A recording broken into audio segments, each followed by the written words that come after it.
अस्सलाम वालेकुम दोस्तों, मेरा नाम है लियो हमेशा की तरह मौजूद है राउत और आप देख रहे हैं जी इस वक्त ईद शो, क्योंकि इसको देखना तो बनता है। दोस्तों आज आप लोग से बात करने जा रहे हैं, बात करेंगे जी आज आपके साथ टॉप क्रिकेट न्यूज का सेगमेंट आप लोग शेयर करेंगे।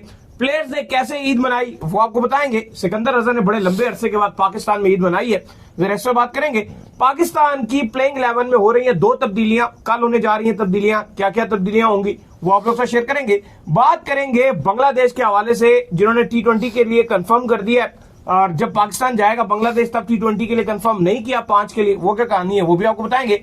वेस्ट इंडीज के जो टेस्ट कैप्टन है वो स्टेप डाउन कर गए हैं, कौन है वो आपको बताएंगे। और वेस्ट इंडीज ने अपना नया T20 का कप्तान भी अनाउंस कर दिया है, वो भी आप लोगों से शेयर करेंगे। तो अगर आप हमारे चैनल पर नए पहली बार आए चैनल को सब्सक्राइब करें, साथ ही भूलिएगा। तो बात का आगाज करते हैं नंबर खबर के साथ जो हमारे पास आ रही है। तो जो नंबर 1 खबर आ रही है हमारे पास यही आ रही है कि प्लेयर्स ने ईद मनाई, हमने भी अल्हम्दुलिल्लाह जो है बड़े जोशो खरोश से ईद मनाई। ये देखें इन्होंने भी जो कोटी छोटी प्रॉपर पहनी हुई है, बड़े अरसे से इन्होंने लेकर रखी हुई थी, ईद आएगी तो मैं पहनूंगा। क्या वजह? देखिए आज मेरी काफी तबीयत थोड़ी खराब हो गई थी। आपको पता है कि ईद में बहुत ज्यादा शुगर मिला चल रहा होता है, तो थोड़ा गला वगैरह खराब हो गया था। इनकी तबीयत इसलिए खराब हुई थी, इन्होंने मुझे फोन किया, मैं झूठ नहीं बोलूंगा आपके साथ, रात को 1 बजे किधर हैं आप लोग? मैं कहा मैं तो घर जा रहा हूँ, मैं आ रहा हूँ। उसके बाद ये निकले मोटरसाइकिल लेके, पता नहीं इन्होंने कहाँ स्पीडें मारी या क्या कुछ किया, अल्लाह नहीं, वो एक जगह से एक्चुअली न्यू नोट्स लेने थे और वो ईद के लिए, और वहां से जो है वो इशू हो गया। उसके बाद थोड़ी सी ऐसा मैंने आके जो है वो आप कह लें कि बात लिया, तो वो थोड़ा सा जो है वो ठंडा गर्म हो गया। लेकिन खैर अली साहब बड़े जोशो खरोश से सब ने ईद मनाई है, पाकिस्तान टीम ने भी ईद मनाई है। सिकंदर रजा उन्होंने जो आपको पता है जिम्बाब्वे में चले गए हैं, उन्होंने तकरीबन अगर आप देखो तो 14 साल के बाद अपने आबाई शहर सियालकोट में उन्होंने ईद मनाई। बाकी भी जो हमारी टीम थी उसने भी ईद की नमाज न्यूजीलैंड में अदा की, और काफी अच्छी जो आप कहें कि ओवरऑल भी जो यहाँ पर खिलाड़ी मौजूद थे जैसे शादाब या बाकी जो आपका स्क्वाड के मेंबरान्स हैं, उन्होंने पाकिस्तान में अपने अपने घरों में बड़े जोशो खरोश के साथ ईद मनाई। बिल्कुल जी, बड़े जोशो खरोश से ईद मनाई और मुकम्मल जो है वो जोशो खरोश के साथ ईद जो है यहाँ पे चल रही है। और आप भी तमाम लोगों को दिल की अथक गहराइयों से एक बार फिर से जो ईद मुबारक। खैर जिसके बाद जो अपडेट आ रही है वही आ रही है कि पाकिस्तान और आपको पता है कि जो न्यूजीलैंड है इनके दरमियान अब जो तीसरा ODI है बुध के दिन खेला जाना है, वही सुबह 3 बजे की टाइमिंग होगी। बुध को आपको सुबह 3 बजे उठ के इस मैच को देखना पड़ेगा। तो पाकिस्तान की जो प्लेइंग 11 है वो इसके अंदर अब जो है 2 तब्दीलियां पाकिस्तान जो है करने जा रहा है। एक आपको हमने पहले ही बता दिया था कि उस्मान खान को जो वो इंजरी हो गई थी और मोहम्मद अली का कोई खास इंपैक्ट नजर ही नहीं आया पहले ODI में। तो 2 तब्दीलियां पॉसिबल है, क्या क्या होंगी? देखिए सबसे पहले तो मोहम्मद यूसुफ आए थे, उनसे पूछा गया कि 5th बॉलर पाकिस्तान के पास नहीं है, तो क्या आपको लगता है कि 5th बॉलर पाकिस्तान टीम में होना चाहिए? तो उन्होंने कहा कि देखें अब ये हम सोचेंगे और बैठ के देखेंगे कि हमें कितनी जरूरत है 5th बॉलर की, और जाहिर है पहले ODI में कमी जरूर नजर आई। लेकिन अब सवाल यहां पर यह कि अगर हमें 5th बॉलर चाहिए तो क्या हम उसकी जगह एक ऑलराउंडर डालेंगे जो 5th बॉलर होगा, या फिर हम एक प्रॉपर बॉलर डालेंगे? वैसे प्रॉपर बॉलर तो आप नहीं डाल सकते, क्योंकि ऐसा नहीं होगा कि अगर आपने 5 बॉलर टीम में डाल दिए तो आपका पूरा जो कॉम्बिनेशन है वो खराब हो जाएगा। क्योंकि अगर आप 11 में से 5 प्योर बॉलर खिला लोगे तो ये तो बड़ा इशू हो जाएगा। ज्यादातर जो टीम्स हैं वो ऐसे ही करती हैं कि ऑलराउंडर्स को तैयार करती हैं। अब हमारे लिए अफसोस की बात यह है कि हमने ऑलराउंडर्स तैयार ही नहीं किए। एटलीस्ट आपको चाहिए था कि आप 3 ऑलराउंडर्स तैयार करो ताकि कॉम्बिनेशन ही बना सको, 3 प्रॉपर बॉलर हो, 3 ऑलराउंडर्स भी आपके पास रहे जिनमें से आप 2 को चांस दे सको। उस तरह से आपकी बैटिंग भी अच्छी रहती है और बॉलिंग भी आपकी एक जो आप पूरा करना चाहते हो वो पूरा कर लेते हो। लेकिन अब हमारे लिए लम्हा फिक्रिया यह है कि हम टोटल 4 बॉलर्स के साथ जा रहे हैं। हमने न्याजी को बोला कि भाईजान तू बॉल पकड़ के कर दे। आप मुझे बताओ, ठीक है साउथ अफ्रीका में मानते हैं कि आमिर जमाल का जो है वो दौरा इतना अच्छा नहीं रहा, तो आपके पास जब और कोई इस तरह का बंदा ही नहीं है ना उसके हवाले से उस तरह की रिप्लेसमेंट है, तो आप उसको कंटिन्यू लॉन्ग टर्म चांस क्यों नहीं देते? देखो आपको देना पड़ेगा, उसको ही लाना पड़ेगा आपको। अगर आप उसके मुकाबले में देखते हो, एक आपके पास सही मशरूम नजर आता है, एक वो उमर अमीन है, लेकिन उसको तो आप बिल्कुल ही अब नहीं खिलाते। अब तो लेजेंड लीग खेलना शुरू हो गया है। आमिर अमीन वो लेजेंड लीग खेलना शुरू हो गया, ठीक है। तो और जो आपके पास ऑलराउंडर है वो बेचारे डोमेस्टिक आपने देखो लिया, आपने फहीम अशरफ को बेंच पे बिठाया, पर हम सबको पता है कि जो फहीम की बॉलिंग है वो बिल्कुल उस काबिल नहीं है। इवन कप्तान रिजवान ने ट्राई सीरीज पे उससे सिर्फ 2 ओवर करवाए थे, ऐसा ही है। तो वो तो उस तरह से आप यूटिलाइज ही नहीं कर सकते। ना उसको आप T20 में खिला सकते हो, ना उसको आप ODI में बॉलिंग करवा सकते हो, फिर उसको स्क्वाड में रखने का क्या मतलब? लेकिन अब फिलहाल जो टीम मैनेजमेंट फैसला करने जा रही है वो एक तो ये तब्दीली करने जा रही है कि उस्मान खान की जगह इमामुल हक को चांस दिया जाए। आपको पता है उस्मान खान हैमस्ट्रिंग खिंच गया था, आज क्योंकि इमामुल हक ने भी बैटिंग की प्रैक्टिस की, ड्रिल्स भी किए, और अच्छी खासी बैटिंग करते हुए नजर आए, जिसका साफ ये मतलब है कि बाबर आजम ओपनिंग नहीं बल्कि इमामुल हक को ओपन में चांस दिया जाएगा। एक तो ये फैसला किया जा रहा है। फिर उसके अलावा मोहम्मद अली जो बिल्कुल ही कॉन्फिडेंस अपना लूज कर चुके हैं T20 सीरीज में, अभी हम भी हैरान थे कि आपको खिलाने की जरूरत नहीं थी, आप उनकी जगह सुफियान मुकीम को भी चांस दे सकते थे। तो अब टीम मैनेजमेंट ने फैसला किया है कि जो 5th T20 में सुफियान मुकीम ने बड़े अच्छे 2 ओवर डाले थे, तो अब ये फैसला किया गया सुफियान मुकीम को जो सेकंड ओडीआई जो पाकिस्तान के लिए मस्ट विन है, अगर पाकिस्तान इस सीरीज में कुछ चुटखलापन रखना चाहता है या सर्वाइवल रखना चाहता है तो पाकिस्तान के लिए मस्ट विन है। तो आप जो सेकंड ओडीआई उसमें सुफियान मुकीम को भी पाकिस्तान 11 में उतार रहा है। फिर टीम मैनेजमेंट ये भी सोच रही है कि क्या ऑलराउंडर्स को चांस दिया जाए। अगर ऑलराउंडर्स को चांस दिया जाएगा तो उसमें फिर यही बन सकेगा कि जो आपके तैयब ताहिर हैं उनको टीम मैनेजमेंट सोच सकती है कि उनको बेंच में करा के आप किसी को खिलाओ, लेकिन वो फिर यूटिलाइज नहीं है। लेकिन टीम मैनेजमेंट सोच रही है कि अगर आपका जो तैयब ताहिर है अगर वो भी कोई इतनी खास परफॉर्मेंस नहीं दिखा रहे तो उतनी बैटिंग शायद फहीम अशरफ भी करके दे देंगे। तो उनको ऐसा बॉलिंग ऑलराउंडर नहीं बल्कि ऐसा बैटिंग ऑलराउंडर प्रेफरेंस दी जा सकती है फहीम अशरफ को, कि फहीम अशरफ आके, क्योंकि थोड़ी उनकी बैटिंग की फॉर्म ज्यादा बेहतर चल रही है एज कंपेरिजन अगर आप बॉलिंग की बात करो।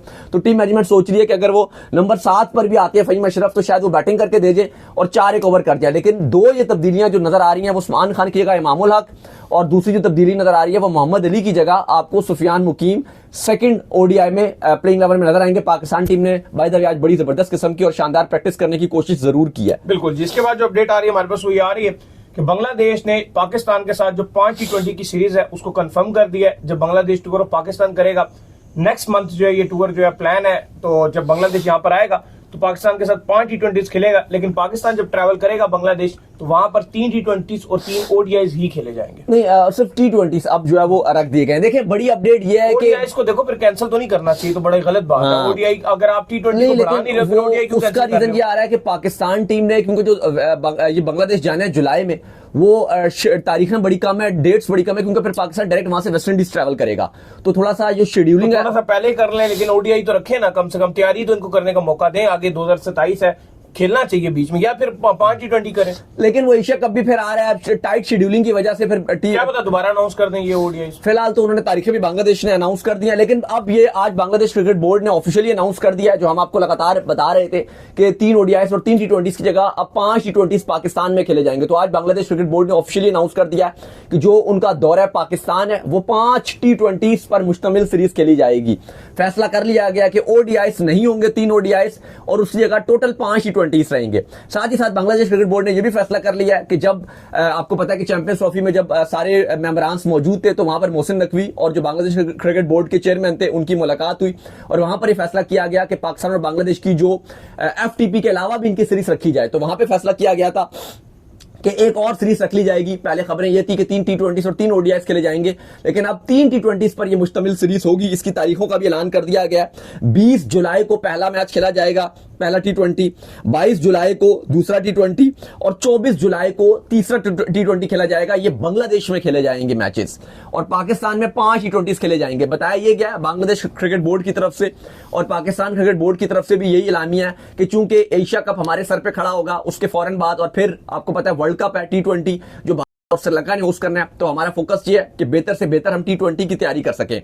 याद रहे कि पाकिस्तान टीम 24 जुलाई को जब ये T20 सीरीज खत्म करेगी बांग्लादेश के अंदर, उसके बाद फिर पाकिस्तान टीम 2 दिन के बाद वेस्ट इंडीज पहुंचेगी, जहां पाकिस्तान ने 3 T20 और 3 ODIs वेस्ट इंडीज के अगेंस्ट खेलना है। फिर वेस्ट इंडीज से खेलने के बाद पाकिस्तान टीम वापस जो है वो फिर अभी फैसला करना है कि आया दुबई जाएगी या श्रीलंका, लेकिन पॉसिबल है कि दुबई जाएगी जहां पर एशिया कप होगा 8 टीमों पर मुश्तमिल। लास्ट टाइम भी जो एशिया कप हुआ था श्रीलंका में, जब हम दोनों ने ट्रैवल भी किया था श्रीलंका, तो वहां पर जो है वो जय शाह को बहुत रगड़ा गया था। रीजन ये थी कि बारिश का बड़े मामला आ रहे थे, बार बार जो है बारिश आ रही थी। इस बार देखो ये भी रीजन है ना कि इंडिया क्योंकि दुबई में अब जीता हुआ है चैंपियंस ट्रॉफी, तो उनको अब ये भी लग रहा है कि जी इंडियन टीम को कंडीशन भी सूट करती है और चूंकि होस्ट इंडिया ही है इस बार एशिया कप का, तो कभी इम्कान चाहिए कि वो दुबई में ही रखेंगे और फिर बिजनेस भी बहुत होना है क्योंकि यहां पर गारंटेड 2 मैच तो मिलेंगे इंडिया पाकिस्तान के, और अगर आप फाइनल में जाते हो तो तीसरा मैच भी, तो ये भी चांस है। बिल्कुल।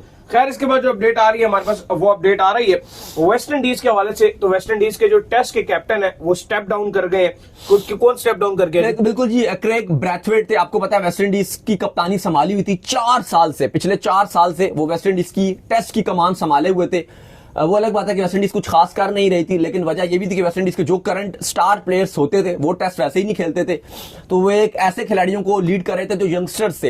लेकिन फाइनली 4 साल के बाद अब क्रेग ब्रैथवेट ने यह अनाउंस कर दिया कि मैं मजीद वेस्टइंडीज की कप्तानी नहीं करूंगा, और वेस्टइंडीज क्रिकेट बोर्ड का मानना यह है कि जो नया कप्तान उन्होंने अनाउंस करना है वो अगले चंद दिनों में अनाउंस करेंगे कि अगला कप्तान उनका कौन होगा। इसके बाद जो अपडेट आ रही है वो आ रही है वेस्ट इंडीज के हवाले से। तो वेस्ट इंडीज ने अपना जो नया T20 का कैप्टन है वो भी अनाउंस कर दिया है। वेस्ट इंडीज कप्तान ही बदल रहा है, कभी कौन सा कप्तान ले आते हैं, कभी क्या ले आते हैं, लेकिन वेस्ट इंडीज T20 की टीम वो जो है फारिग जा रही है, ODI की टीम फारिग जा रही है, टेस्ट में भी कुछ खास नहीं करते हैं। लेकिन बिल्कुल अब वेस्ट इंडीज से अनाउंस कर दिया कि T20 की जो कप्तानी है वो शाय होप करेंगे। Shai Hope already West Indies की जो ODI की कप्तानी है वो भी कर रहे थे, तो अब फाइनली उनको T20 की कप्तानी सौंप दी गई है, क्योंकि इससे पहले रोमन पाउल को हटा दिया गया था, तो रोमन पाउल की जगह अब कप्तानी शाय होप को दे दी गई है। वैसे वेस्ट इंडीज के लिए बुरा वक्त भी चल रहा है, आपको पता है कि ना ही वो 2023 के वर्ल्ड कप में खेल रहे थे, ना ही वो 2025 का जो चैंपियंस ट्रॉफी था, ना ही वो इस पे पार्टिसिपेट कर सके थे, क्योंकि इतनी उनकी रैंकिंग भी अच्छी नहीं थी, सीरीज भी वो नहीं जीत पा रहे थे। तो अब शाय होप को T20 की भी कप्तानी दे दी गई है और ODI की भी कप्तानी। अब देखते हैं, टेस्ट का कप्तान अभी अनाउंस नहीं किया, लेकिन उम्मीद लग रही है कि शायद टेस्ट की कप्तानी भी शाय होप को ही दे दी जाए। तो उम्मीद करते हैं आज हमारे शो आपका पसंद आया। वीडियो को लाइक कीजिए, हमारे चैनल को सब्सक्राइब कीजिए, साथ लेके बेल आइकन को बजाइए। एक और काम कर लीजिए और वो ये कर लीजिए कि आप जब इंस्टाग्राम के ऊपर जाइए इनको फॉलो कीजिए। बिल्कुल जी, इंस्टाग्राम पे मुझे फॉलो कर लीजिए, वहां पे मैं मौजूद हूं, दाऊद क्रिकेट के नेम से। अगर आपको कोई सवाल है तो भेजिएगा और इनको भी फॉलो कीजिए। मुझे फॉलो कीजिए, ऑफिशियल के नाम से लिंक डिस्क्रिप्शन में मौजूद है, जाइए फॉलो कीजिए। अल्लाह हाफिज, बाय बाय, ख्याल रखिएगा अपना।